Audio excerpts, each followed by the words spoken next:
This next gentleman I met many years ago when he was on a panel that I did in New York City at the Food Studies program at the Bobst Library. It's called Critical Topics in Food, and we've been doing it for over 20 years. And he came on and he talked about the food bill, the farm bill, and how important it was for us to know about it. Not that long ago, he was on a panel on a bale of hay under an old oak at the Gravenstein Apple Fair.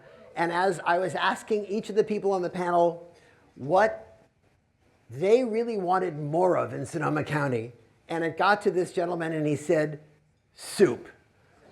He said if we all made and enjoyed and shared soup more often, the world would be a better place. Take a look at the video.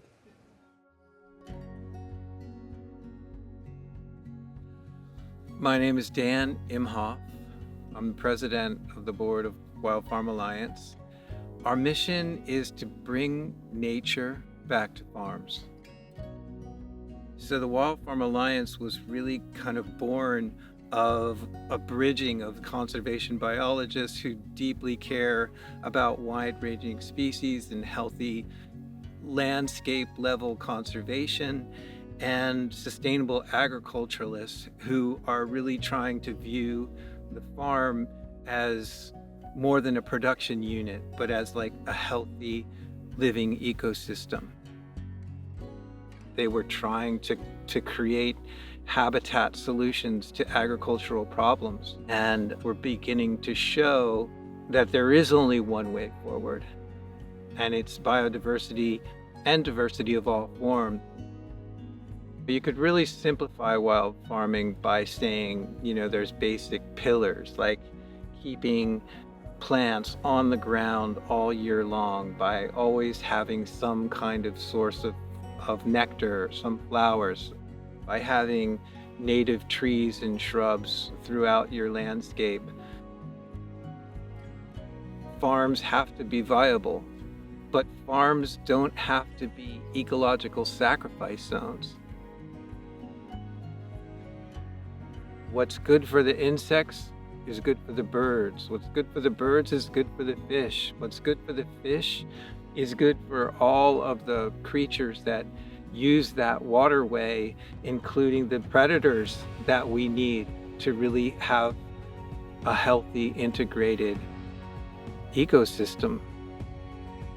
The most important fundamental need to become a good conservationist is affection. You protect what you love. And so when you can, you want to go to farmers markets, you want to support these great farmers who actively promote the maintenance of habitat and wild nature. And if it's your backyard, you can have some habitat for monarch butterflies or some water for birds or a nesting box. It really is just keying into what's around you and taking a step. This is really a harmonious, organic situation where humans are trying to do their best to live with nature, and it's calming and it feels beautiful.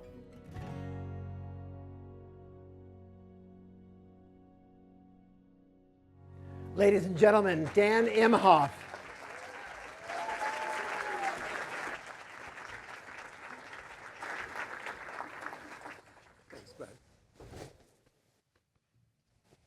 I think the question was, what would you like to teach high school kids? And I said soup, to make soup. Because what do you do with the leftovers in the fridge?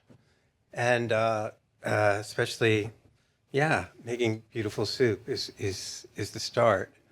I want to thank NorCal Public Media for recognizing the value of the work.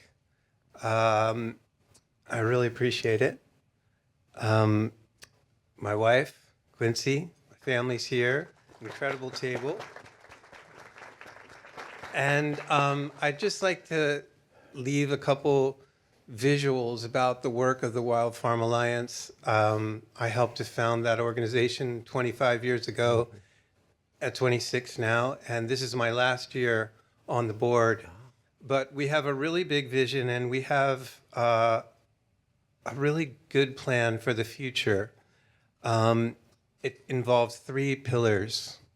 One are flyways through farmlands, and with the goal of 1 million bird boxes, like songbird boxes, raptor boxes, basically connectivity. You can imagine just farms from British Columbia to Baja, for example, just joining together to create a flyway. Wildways, habitat within farms, especially connected farms, to the moon and back. That's 500,000 miles. It's totally doable. They pulled out 250,000 miles of hedgerows out of England after World War II, and 100,000 miles of repaired, restored waterways, which are really, that's the lifeblood of most species, including us, and the future of agriculture. So I leave you with those visuals. The organization's called the Wild Farm Alliance. Thanks so much for this award, and have a good evening.